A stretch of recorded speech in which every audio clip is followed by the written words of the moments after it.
Alhamdulillah, kita sekarang sudah berada di bulan Mulud, bulan Rabiul Awal, yang mana bulan Rabiul Awal di dalamnya ada satu hari yang dulu 14 abad yang lalu telah dilahirkan seorang manusia yang mulia. Manusia yang mulia lahir di tanah yang mulia, keturunannya mulia, kemudian hijrah ke tanah yang mulia, kemudian menjadi makhluk yang paling mulia, dan yang memuliakannya zat yang maha mulia, yakni adalah junjungan Nabi besar kita Muhammad Sallallahu Alaihi Wasallam. Jadi lahir beliau di kota Mekah, lahir di kota yang suci dan mulia. Tidak ada tanah di alam dunia yang mulia kecuali tanah Mekah.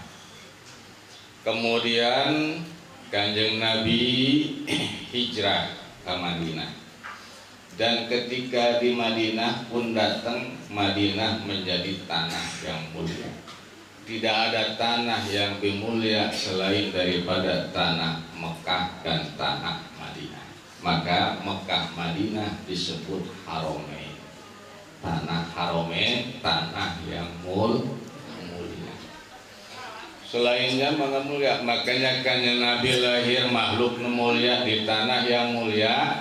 Nah, kemudian Kanjeng Nabi lahir itu pas ketika ditilik dari tahun Hijriah, eta pas tanggal 12 bulan Rabiul Awal. Yang kemudian ketika lahir beliau bertepatan dengan ada raja, rombongan raja yang akan menggempur Ka'bah, yaitu adalah Raja Al-Roha, dan dipimpin oleh Raja Abu Rigol. Kemudian tentaranya membawa gajah. Maka kita sering menyebut Kanjeng Nabi lahir pada tahun gajah.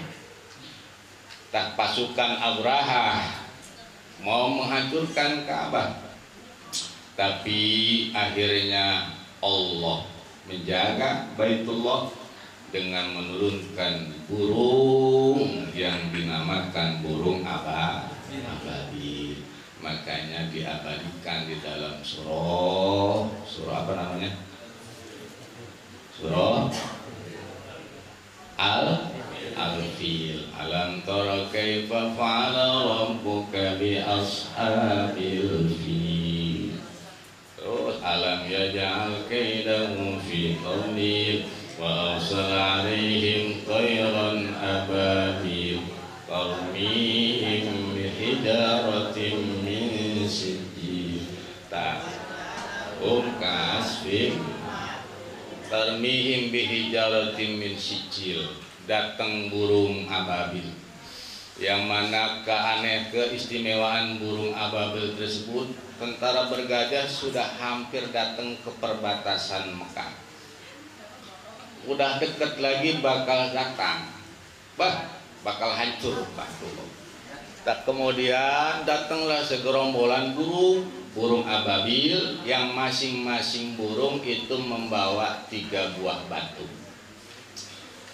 Satu batu di pacoknya, satu batu digenggam kaki kanannya, satu batu lagi digenggam kaki kirinya.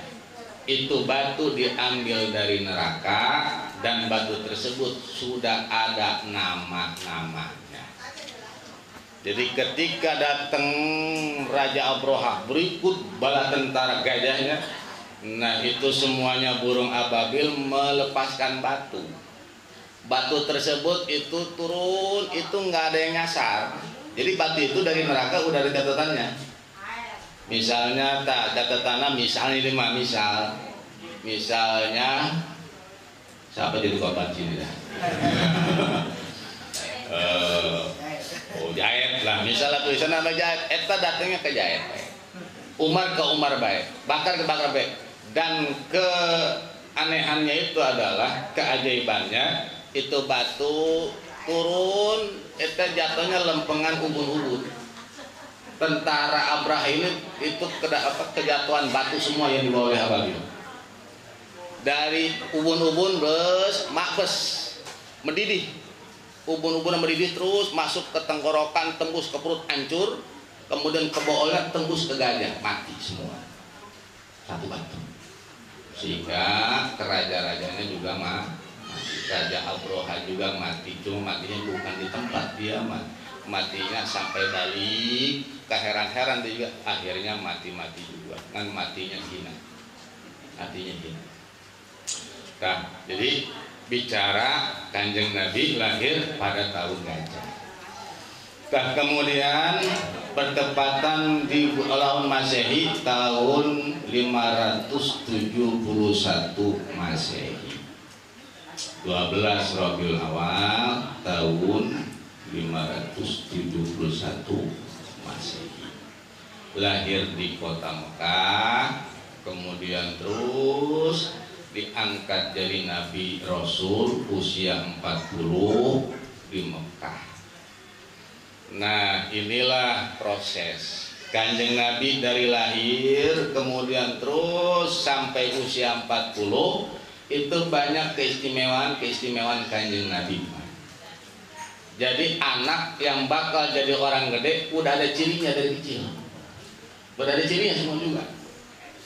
Makanya ibu kalau punya anak itu ketika dari kecil, aduh ini mah anak gua main bonekan mulu, wah. Padahal lagi jadi bencong. Jadi tinggal dari kecilnya anak kita. Nah Kanjeng Nabi mah dari kecilnya udah emang bakal pinabian, bakal jadi rasul, maka istimewa baik. Maka ketika diasuh oleh ibu susu yang bernama Halimah Sa'diyah, di antara ibu yang menyusui daripada Kanjeng Nabi adalah Halimah Sa'diyah dari Bani Sa'ad. Halimah Sa'diyah itu punya anak, kemudian punya binatang ternak yang mana sebelum ngasuh Kanjeng Nabi mah ini susunya gak kempleng, kempes lah begitu, lagi nyusuin anak. Nah kemudian kambing-kambingnya kurus-kurus, tapi setelah ngasuh Kanjeng Nabi berubah 180 derajat, susunya jadi mekar. Kemudian binatang ternaknya juga subur-subur, bagus-bagus.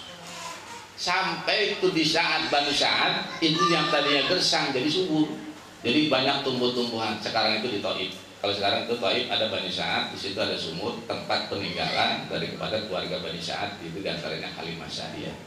Kalau yang pernah ke sono jarah ke Thaif, di situ ada tempat itu Bani Sa'ad. Ada sumur bor catnya warna kuning di situ. Yang pernah ke sono itu mah. Nah, kalau yang belum pernah ya ke sono dulunya. Nah, terus keistimewaan Kanjeng Nabi dari kecil lah. Ketika itu Halimah Sa'diyah mah udah tahu ini adalah bukan manusia biasa. Sebab Halimah Sa'diyah mah asal merhatiin muka Kanjeng Nabi ketika masih kecil, kurang lebih usia 4 tahunan, 6 tahunan. Asal dilihat mukanya merah-marah, terang gitu kan, terang cahaya. Makanya Kanjeng Nabi kalau kita baca janji, baca surah Al-Asrafal, anta samsun anta badrun anta nurun fawqa nur. Anta samsun, engkau wahai Muhammad seperti bulan, seperti matahari, tapi lebih dari cahaya matahari. Anta badrun, engkau wahai Muhammad seperti bulan pertama, tapi engkau lebih cahaya dari bulan purnama tersebut. Lebih. Siti Halimah Sa'diyah ini wanti-wanti. Jadi asal anaknya pada ngangon tuh ke gunung. Ini Kanjeng Nabi Muhammad ini suka ngomong ke emak nyusunya, emak susu. Kalau baik itu mak, ada apa Mamat? Itu abang-abang pada kesono pada ngangon, saya mah suruh di rumah aja. Ih, atuh kasihan mak di sono pada ngangon, saya pengen main sama itu apa mereka begitu, pengen tahu ngangon di mana dan sebagainya. Kamu mah jangan. Emang ada apa sih mak? Saya mah disuruh makan doang di sini, enak saya mah keademan, abang saya pada kejemur ono di gunung. Jadi kanjeng Nabi hatinya punya perasaan nggak enak. Bang saudara-saudara susunya itu pada ngangon capek, sedangkan kanjeng Nabi mah di rumah ngadem makan enak disediain oleh Halimah Sa'diyah. Akhirnya kata Halimah Sa'diyah, bukan apa-apa Tom kalau bahasa kita nyaman. Kalau lu ikut-ikutan nanti takut-takut orang pada kaget. Lah kaget, sebab lu mah cahaya lu bakal nyorot, nanti orang pada kaget. Itu doang. Ntar ujung-ujungnya ntar lu diculik. Jadi emak takut kamu itu nanti ada yang nyulik karena kamu mah wantengnya nggak ada duanya di kota ini. Bersihnya nggak ada duanya di kota ini. Cakepnya luar biasa. Oh udah akhirnya pokoknya udah punya mana. Tapi terus pengen oleh akhirnya si Halimah pun merasa kasihan. Udah nggak apa-apa ikut tuh sama abang ringkesnya, ikutlah. Pas ikut seharian dah, ikut dengan saudara-saudaranya. Kemudian pada saat ngangon balik. Nah ini anak Halimah ditanya tentang Muhammad ketika ikut dengan mereka. Yang paling tua panggil, tong sini. Ya apa mak? Tadi kan Muhammad ikut ya. Ngangon dia, itu gimana keadaan dia waktu ikut nama? Masya Allah mah itu Muhammad luar biasa, banyak keanehan-keanehan ketika dia ikut dengan kami. Mainannya apa aja? Satu mak kambing tuh, kambing yang kami angon itu biasanya kalau kami tuntun pada ngelawan itu sama Muhammad mah nurut semua. Kata Muhammad diam semua. Ketika kata Muhammad jalan semua. Kami mah itu kami suruh diem susah, suruh jalan malah diem. Oh, Muhammad terus udah beda dari kecil juga. Terus mak nih aneh saya mah lihat, kenapa? Ajib saya mah. Semua ngeliatin saudara apa? Ketika asal melangkah ke gunung eta setiap tapak kakinya diangkat itu tumbuh rumput. Diangkat tumbuh rumput. Ya Allah. Kemarin dulu tahu bukan tumbuh rumput saya mah. Eta kaki kanjeng Nabi baru jadi rumput. Nah, kemudian terus itu ada pohon kan kami lewat, ada batu, itu mak pohon sama batu pada nyamperin Muhammad. Ngapain? Pada ngomong biasa, kayak kita gimana ngucapnya begini mak, batu nyamperin Muhammad, assalamualaikum ya Muhammad ya Rasul, begitu ngomong. Iya ngedenger. Pohon juga pada nyamperin ngucap assalamualaikum ya Rasul, pada datang pohon pada sulit. Masya Allah. Kemarin waktu saya berangkat malah saya kesandung batu tuh. Beda. Nah bahkan pada satu ketika ini terus kan banyak lembah di gunung kan, soalnya mau bebatuan turun gunung batu, ada lembah turun naik. Tak pas lembah ada jurang, tak kami turun, tak ketemu jurang tuh lembah. Kemudian di lembah itu ada semacam hewan. Ya kalau digambarin sekarang seperti macan lagi mangap begitu. Nah sedangkan itu kami lewat jalur yang ada hewan macan itu yang lagi mangap itu. Matanya merah melotot, taringnya udah kelihatan, mangapnya luar biasa. Urusannya kalau kami menghampiri diterkam urusannya mati. Kami semua udah takut semua mak. Tapi kalian selamat. Itulah tuh ada Muhammad. Bagaimana ceritanya? Eta hewannya lagi mangap terus. Nah itu hewan ternyata matanya nggak kedip-kedip ngeliatin ke rombongan kita aja tuh mak. Cuma dia ngeliatinnya ke Muhammad aja tuh. Ngeliatin ke Muhammad aja, ngeliatin menjerong aja. Terus itu binatang tersebut yang tadinya serem luar biasa, yang bakal merekam kami itu tiba-tiba itu ngampirin Muhammad. ternyata ngampir Muhammad bukan dicaplok, bukan nyaplok, malah ngobrol. Eta hewan laju deku, pas deku laju kanjeng Nabi ngomong, terlihat oleh saudara-saudaranya ke kuping eta hewan. Pas diomong teh beres, diomong eta hewan beus bae kabur, ngabalieur, kabur tanpa diusir, kabur. Kaget semua, waduh urusan kalau kita mah kata saudara-saudaranya tuh urusan dicaplok mati urusan, tapi ini Mama Muhammad diajak ngobrol kemudian kabur ya. Ditanyalah sama saudara-saudaranya tadi, penasaran, Muhammad itu tadi kamu sama hewan itu kok berani amat, emang kenapa? Itu tadi emang dia ngomong apa bisa kabur begitu? Oh, saya cuma ngomong begini ke dia, wahai hewan, kamu jangan pernah datang ke daerah ini lagi dan jangan pernah ada di negara ini lagi. Itu dia jawab iya, makanya dia terus kabur. Makanya sampai datang saat ini nggak ada binatang buas di Mekah Madinah, karena sudah diomong oleh kanjeng Nabi ketika itu jangan pernah datang ke negara ini lagi. Makanya nggak ada harimau sama, nggak ada macan sama. Sebab itu sesakalanya sudah diomong oleh kanjeng Nabi Muhammad Sallallahu Alaihi Wasallam. Itu mah keistimewaan. Makanya anak kita, waduh tong nanya kita tuh orang tua mah waktu saya masih kecil sih, di saya kalian saya apa mah, belum matong. Bapak lu waktu nyupir, Masya Allah. Jadi emaknya Masya Allah. Enggak, ini Masya Allah apa mak? Masya Allah kan, Masya Allah. Orang nih, waktu Bapak lu waktu masih jaya tuh, waktu ngebuntingin dulu, itu kebelangsak hidup. Orang pas gua kabarin, Pak, alhamdulillah ini hamil, itu bapak besoknya nabrak. Terus dapat 3 bulan, 4 bulannya, mau 4 bulan, itu bapak lu dipecat dari supir. Pas mau beranak, rumah nih, gubrak. Pas lu lahir, emang lahir di mana? Kolong balik belum? Nggak sampai ke dukun, nggak sampai lu. Ke dukun Paraji nggak sampai. Emang kenapa? Orang gua ngumpet di kolong itu rumah rubuh. Pas itu gua mau keluar, gua ngumpetin keluar dulu. Jadi saya lari kolong balik, Pak. Kolong balik lu.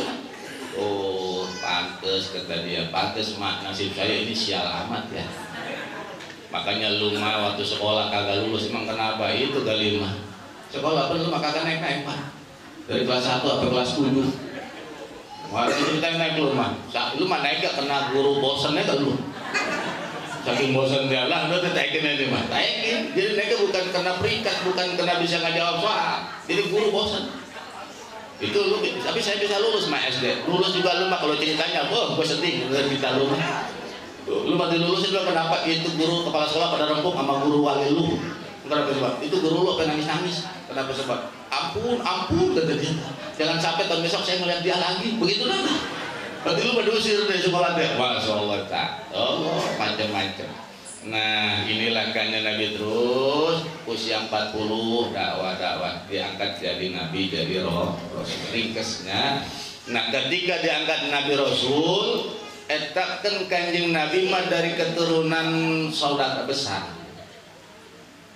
dari pimpinan orang yang berpengaruh di Mekah, yaitu dari Bani Muthalib. Sebab kanjeng Nabi punya kakek namanya Abdul Muthalib bin Hashim.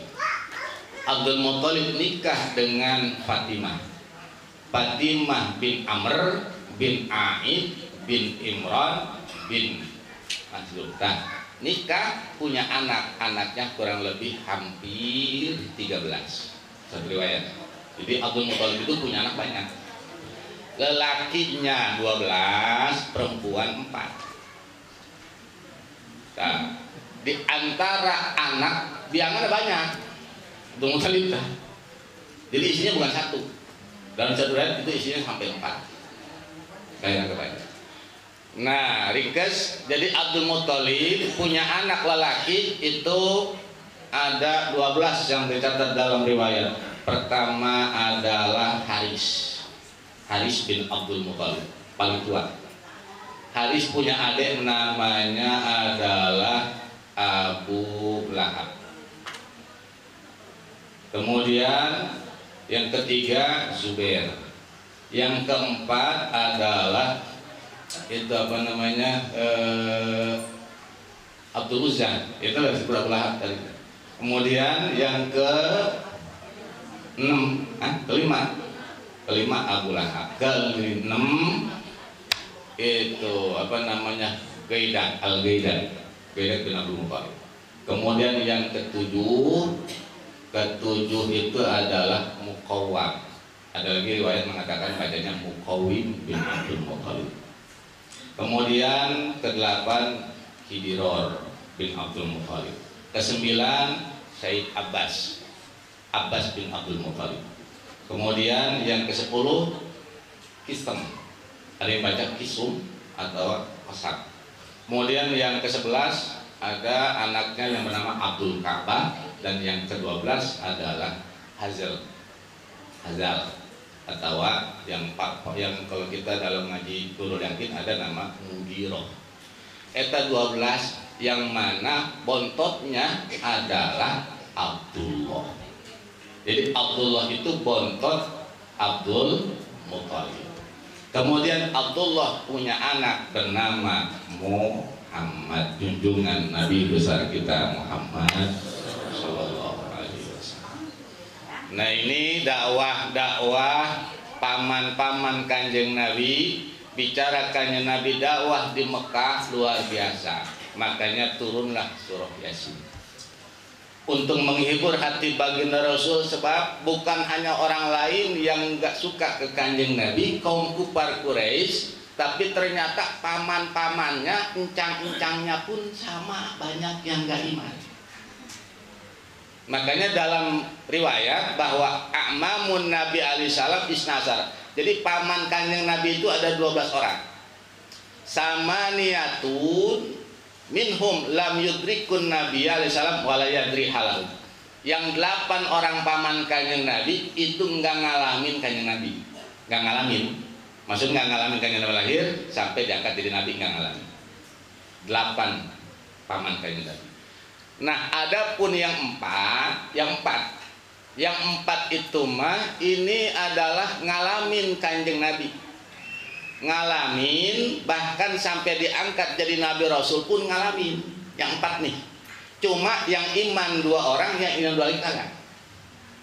Siapa itu 2 paman Kanjeng Nabi yang ngalamin Kanjeng Nabi diangkat jadi Nabi Rasul, jadi zaman keislaman. Itu yang iman cuma 2. Satu adalah Sayyidina Abbas, dan yang kedua Sayyidina Hamzah. Yang 2 lagi paman Kanjeng Nabi enggak iman, sampai itu adalah Abu Thalib dan Abu Lahab. Eta 2 paman Kanjeng Nabi ini enggak iman, Abu Thalib dan Abu Lahab.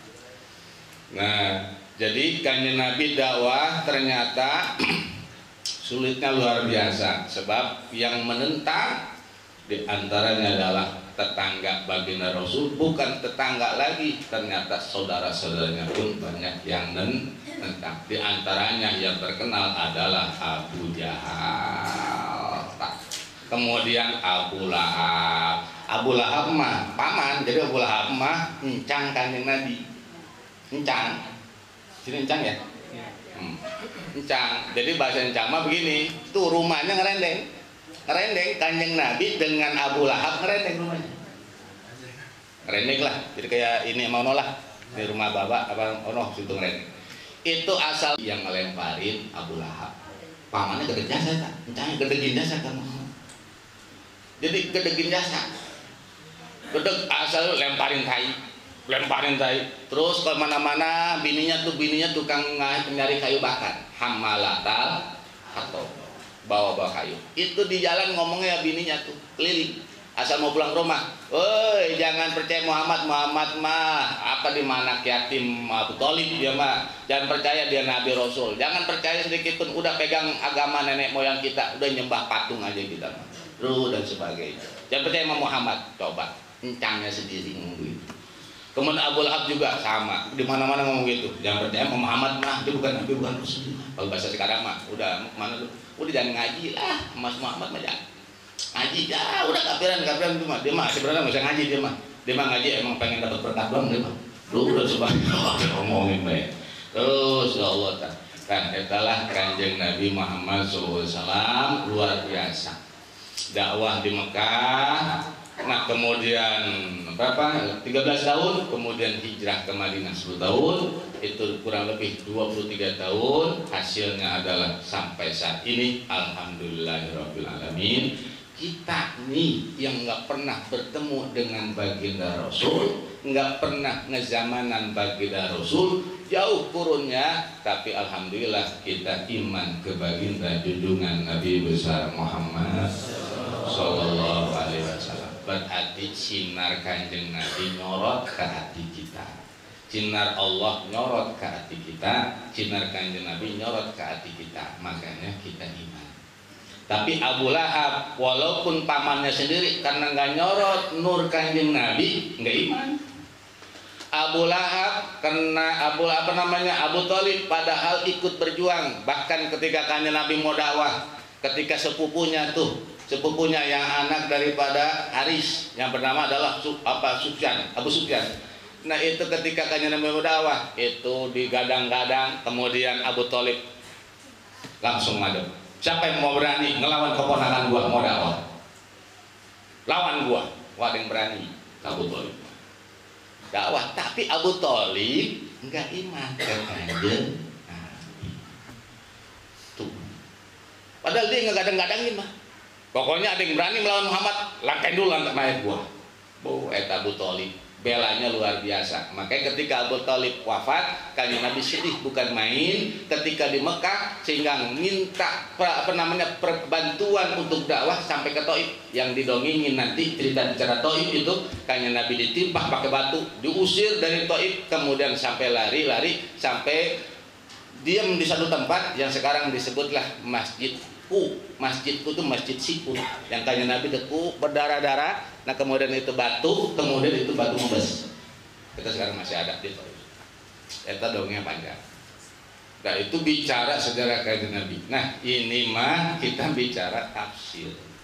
Jadi Kanjeng Nabi itu terus diberikan kebahagiaan oleh Allah, yang mana Kanjeng Nabi diberikan wahyu mujizat nu paling hebat. Tidak ada mujizat yang hebat sebelumnya kecuali mujizat tersebut hanya diberikan ke Kanjeng Nabi Muhammad. Mana yang paling hebat? Mujizat Kanjeng Nabi adalah Al-Qur'anul Karim.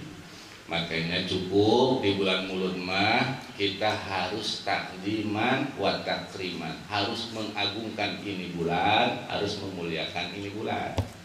Caranya bagaimana? Caranya adalah dengan mengadakan maulid baginda Rasul. Besar-besaran ayo kalau ada dananya. Ini mah nggak bisa, sekupnya lah se-RT baik. Yang penting kudu baik ngadain.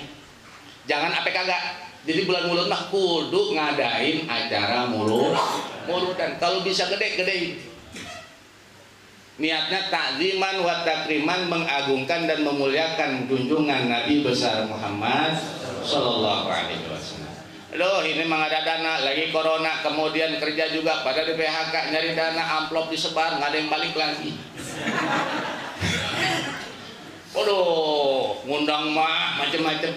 Nah cukup kampung setempat. Kampung setempat nggak bisa ceramah, cukup baca asrokol aja. Sama itu, sama. Ini mah nggak bisa baca rokol, berjanji baik. Ini mah nggak bisa baca berjanji. Saya mah pengen ngadain muludan, sebenarnya mah pengen gede, cuma nggak ada dana. Kemudian pengen baca asrokol, kagak bisa. Baca berjanji, kagak bisa. Bagaimana saya pengen ikut mengagungkan bulan Maulud? Minimal. Kalau bapak, ibu punya duit nih di bulan Maulud nih. Niat ngadain muludan, udah biasanya ini mah makannya cuma makan teri asin. Udah wayanya kata lakinya, Bang itu kok mak ada apa Pak, udah tuh ada duit coba. Terus kita ngadain muludan dulu. Muludan. Coba kau boleh apa coba? Udah kita mah Allah juga Maha tahu. Kanjeng Nabi pun tahu kalau kita mah keturunan miskin. Ngadain muludan, ngadain musola mana itu ngadain musola. Masjid nggak ngadain kita. Ustadz juga nggak ngadain lah. Ini mah kita gitu ngagungin punya duit 10.000 udah tuh beli telurnya. Telur berapa tuh telur 10.000? Berapa biji bu? 4. Kebeli 4. Nah kemudian 4. Eta itu suami istri punya anak 2 kan cukup ya. Seriusan. Tadi ini gimana caranya? Udah beli dulu, pas pulang rebus. Bisa rebus bang, goreng. Beli goreng bang, bumbui. Terus apa bang? Masak nasi.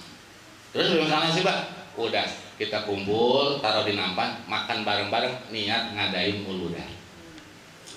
Pertanyaannya jadi atau tidak? Itu jadi. Jadi ngadain muludan minimal kalau kita nggak punya dana, udah keluarga kita itu makan, kita yang makan niatin muludan itu juga jadi. Jadi kita mengagungkan kelahiran Kanjeng Nabi Muhammad Shallallahu Alaihi Wasallam. Makanya udah besok misalnya ngadain muludan, udah di rumah aja ngadain muludan. Misalnya tetangganya jom berkumpul nih padangan tah lain ini mah muludan, muludan nggak baca marabaan kalau bisa bacanya. Di sini kau apa nama cuma berempat dong sekeluarga dong gitu mah. Ya emang punya dana segini gitunya. Emang jadi nggak temu dan jadi. Jadi temu dan pokoknya di mana-mana kita berbuat satu amal, kita bikin makanan kek, kita bikin kue kek, kemudian ada niat di hati pengen ngerayain mauludan, eta jadi. Jadi, ini mah nggak baca Al-Quran, walaupun nggak baca Al-Quran. Ini mah nggak baca walaupun nggak baca jadi baik melaksanakan mulu nganu paling hebat mah ngadain mulu dana meriah besar-besaran kalau punya dana.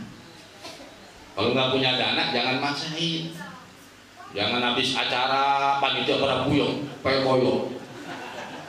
Kenapa ini? Sukses acara semalam, kiai datang, kori datang, internasional, ceramahnya juga tingkat nasional. Kemudian, wow, tim Maraus pada datang semua. Kenapa pakai koyo ini?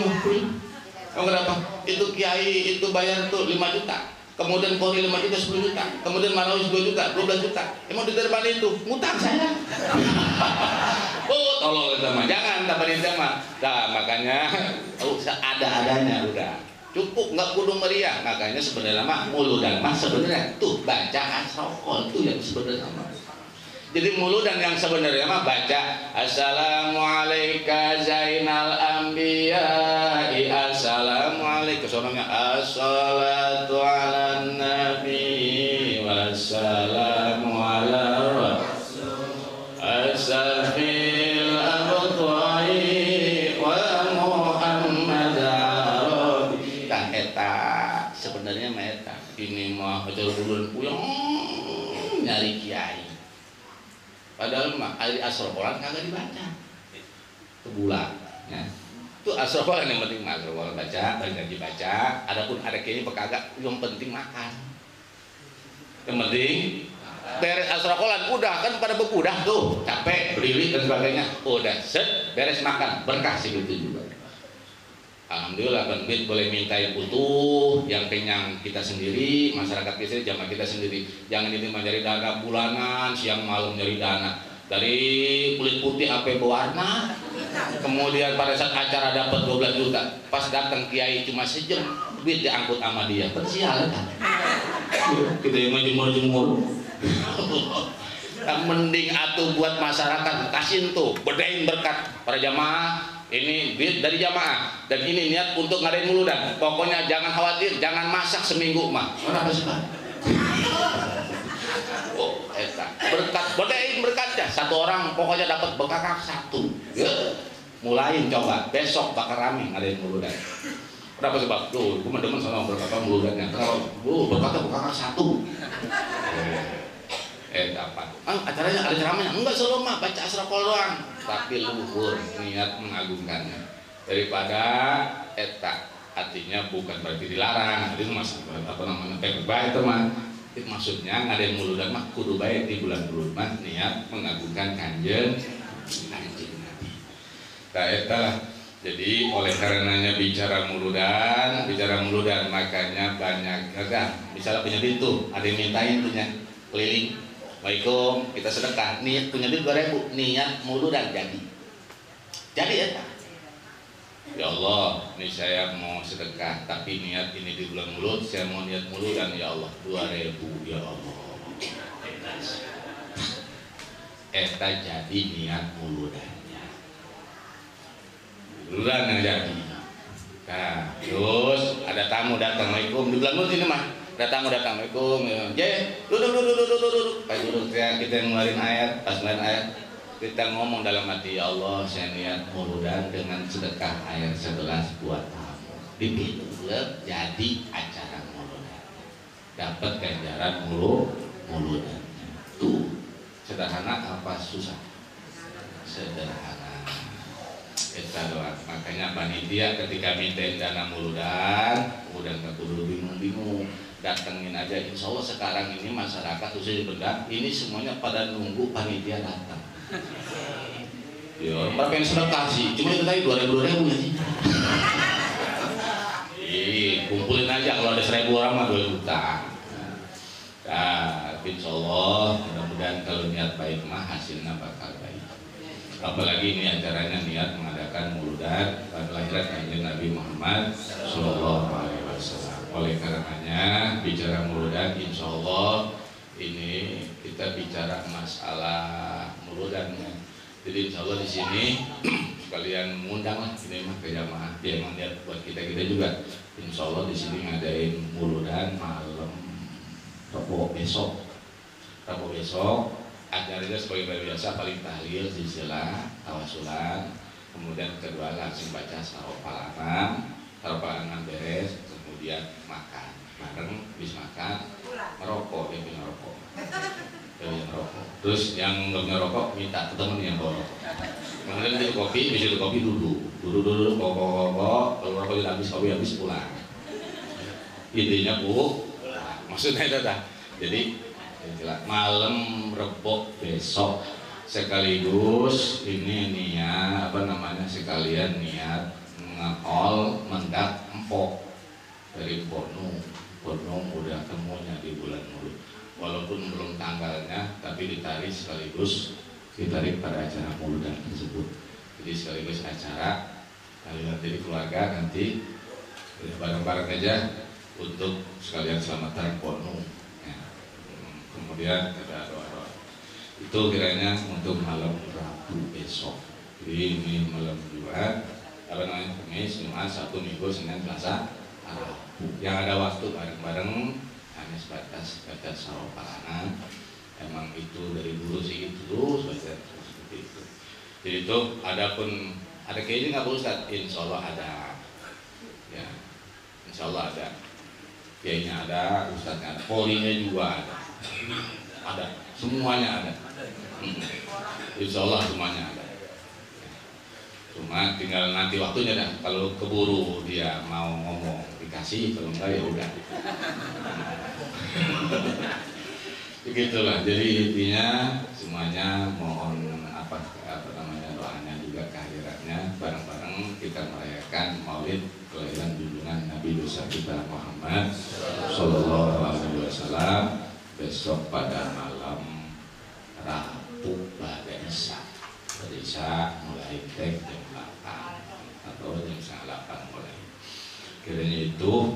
Adapun bicara masalah ayat daripada tafsir Yasin, insya Allah masih menceritakan tentang kaum kufar Quraisy. Itu adalah tentang dongeng Abu Jahal berikut konco-konconya, yakni ketika bicara kanjeng Nabi dakwah mereka semua menentang. Itu diabadikan di sini dengan ayat tafsir Inna ja'alna fi anaki. Sebelumnya lakon hakol qawlu ala aksarihim fahum la yu'minun. Insyaallah pada pertemuan baru kita bahas tentang ayat tersebut. Mudah-mudahan kita semuanya diberikan kekuatan Islam.